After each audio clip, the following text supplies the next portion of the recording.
14ರಂದು ಛತ್ರಪತಿ ಶ್ರೀ ಶಿವಾಜಿ ಮಹಾರಾಜರ ಅಶ್ವರೂಢ ಪುತ್ಥಳಿ ಲೋಕಾರ್ಪಣೆ ಸಮಾರಂಭಕ್ಕೆ ಬನ್ನಿ, ಭಾಗವಹಿಸಿ. ಮಾಜಿ ಸಚಿವ ಶ್ರೀಮಂತ ಪಾಟೀಲ ಕರೆ. ಛತ್ರಪತಿ ಶ್ರೀ ಶಿವಾಜಿ ಮಹಾರಾಜರು ವಿಶ್ವಕ್ಕೆ ಮಾದರಿಯಾಗಿರುವ ಧೀಮಂತ ಮಹಾಪುರುಷರು. ಅವರ ಭವ್ಯವಾದ ಅಶ್ವರೂಢ ಪುತ್ಥಳಿಯು ನಮ್ಮ ಭಾಗದ ಅಥಣಿಯಲ್ಲಿ ಲೋಕಾರ್ಪಣೆಗೊಳ್ಳುತ್ತಿರುವುದು ನಮ್ಮೆಲ್ಲರಿಗೆ ಸಂತೋಷದ ವಿಷಯ. ಈ ಒಂದು ಐತಿಹಾಸಿಕ ಕಾರ್ಯಕ್ರಮವನ್ನು ಯಶಸ್ವಿಗೊಳಿಸಲು ನಾವು ನೀವೆಲ್ಲರೂ ಸೇರಿ ನಮ್ಮ ಗ್ರಾಮಗಳಿಂದ ಹೆಚ್ಚಿನ ಪ್ರಮಾಣದಲ್ಲಿ ಸಾರ್ವಜನಿಕರು ಹಾಗೂ ಶಿವಭಕ್ತ ಬಾಂಧವರನ್ನ ಕರೆದುಕೊಂಡು ಮಹಾಪುರುಷರಿಗೆ ಗೌರವ ನಮನಗಳನ್ನ ಸಲ್ಲಿಸೋಣ. ಬನ್ನಿ, ಭಾಗವಹಿಸಿ, ಕಾರ್ಯಕ್ರಮವನ್ನ ಯಶಸ್ವಿಗೊಳಿಸಿ ಎಂದು ಮಾಜಿ ಸಚಿವ ಶ್ರೀಮಂತ ಪಾಟೀಲ ಕರೆ ನೀಡಿದರು.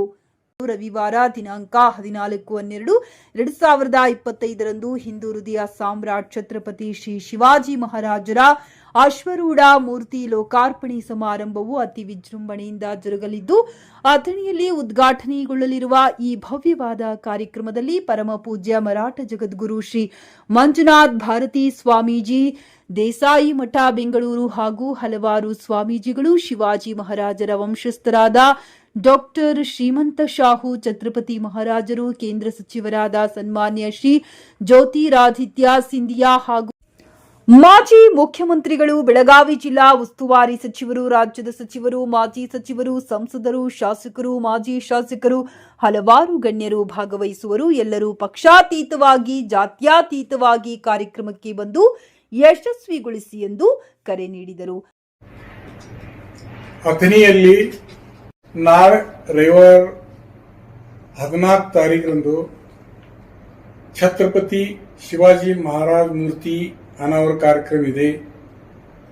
ಈ ಕಾರ್ಯಕ್ರಮ ಸಲುವಾಗಿ ಕೇಂದ್ರೀಯ ಮಂತ್ರಿಗಳಾದ ಜ್ಯೋತಿರಾದಿತ್ಯ ಸಿಂಧಿಯಾ ಅವರು ಕೂಡ ಬರ್ತಾ ಇದ್ದಾರೆ. ಅದೇ ರೀತಿ ಶಿವಾಜಿ ಮಹಾರಾಜ್ ಅವರ ವಂಶಜರಾದ ಛತ್ರಪತಿ ಶಾಹು ಮಹಾರಾಜ್ ಕೊಲ್ಲಾಪುರ್ ಅವರು ಕೂಡ ಬರ್ತಾ ಇದ್ದಾರೆ. ಅದರ ಜೊತೆಲಿನ ಕೆಲವು ಪೂಜ್ಯ ಸ್ವಾಮೀಜಿಗಳು ಕೂಡ ಇದ್ದಾರೆ. ನಮ್ಮ ಉಸ್ತುವಾರಿ ಮಂತ್ರಿಗಳಾದ ಸತೀಶ್ ಜಾರಕಿಹೊಳಿ, ಅದರ ಜೊತೆಲಿನ ಮಾಜಿ ಮುಖ್ಯಮಂತ್ರಿಗಳಾದ ಬೊಮ್ಮಾಯಿ ಸಾಹೇಬ್ ಕೂಡ ಬರ್ತಾ ಇದ್ದಾರೆ. ಕರ್ನಾಟಕ ರಾಜ್ಯದ ಸಚಿವರಾದ ಶ್ರೀ ಸಂತೋಷ್ ಲಾಡ್ ಕೂಡ ಈ ಕಾರ್ಯಕ್ರಮದಲ್ಲಿ ಭಾಗವಹಿಸ್ತಾ ಇದ್ದಾರೆ. ಅದೇ ರೀತಿ